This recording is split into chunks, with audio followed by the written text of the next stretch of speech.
Hola, seguimos en nuestra serie sobre computación física, en concreto sobre componentes electrónicos, y vamos a hablar sobre lo que es el condensador. Veremos primero la definición de condensador, veremos las partes que lo componen, veremos qué es la capacidad de un condensador, veremos también cómo afecta la polaridad y veremos un pequeño ejemplo usando Arduino antes de pasar a la actividad. Un condensador es un componente electrónico que, entre otras cosas, actúa como filtro de lo que sería la corriente continua. Es decir, deja pasar las variaciones de tensión, pero no deja pasar valores constantes de tensión. Está hecho, hay muchos tipos de condensadores, pero el tipo de condensador básico con el que vamos a trabajar en este vídeo, que es este, se llama condensador electrolítico, y está hecho de dos capas de metal con un material dieléctrico entre medio. Este material lo que hace es incrementar la capacidad de este sistema de almacenar electrones entre las planchas de metal.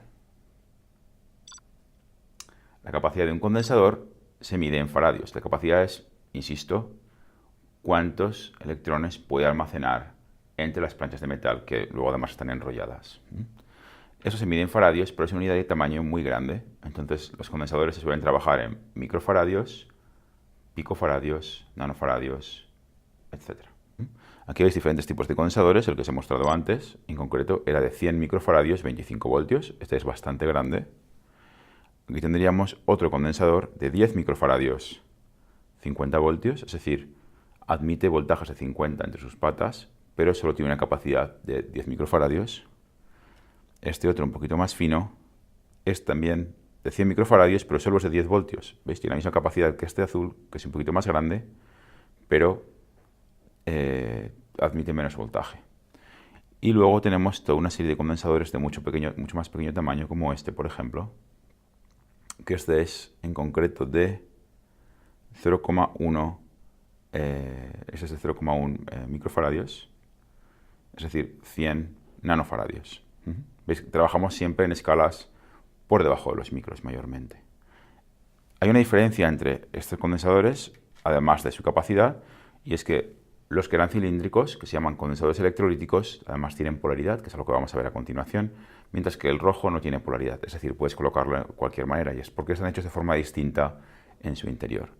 También hay condensadores de montaje superficial en nuestros circuitos, como por ejemplo dentro de Arduino, veréis sobre este conector que pone Reset-N, que quiere decir Reset Enable en inglés, hay dos cajitas de color marrón claro, que son condensadores de 100 nanofaradios.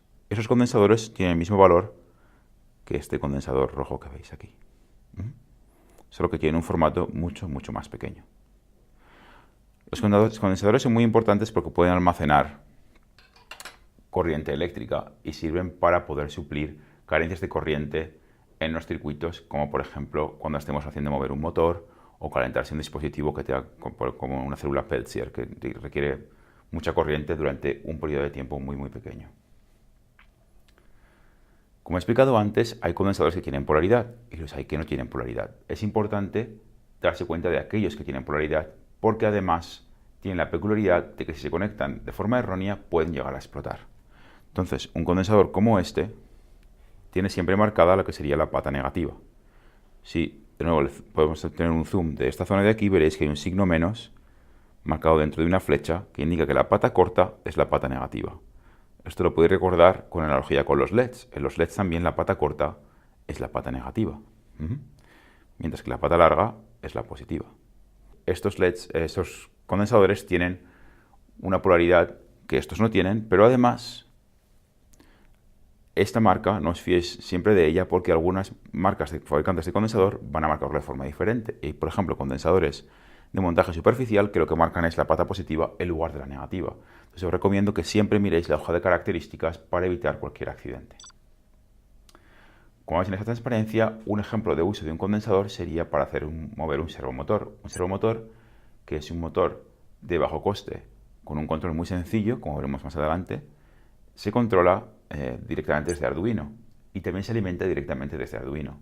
Para evitar que los picos de corriente que se producen al alimentar el motor afecten al funcionamiento normal de Arduino, se recomienda utilizar un condensador que lo que va a hacer es almacenar corriente, de manera que cuando el motor se ponga en marcha y demande corriente, esa no salta desde Arduino, sino que salta directamente desde el condensador para alimentar la placa. Este montaje que veis en la transparencia ilustra justamente esto. Las platas de alimentación y tierra del servomotor están conectadas hacia el condensador.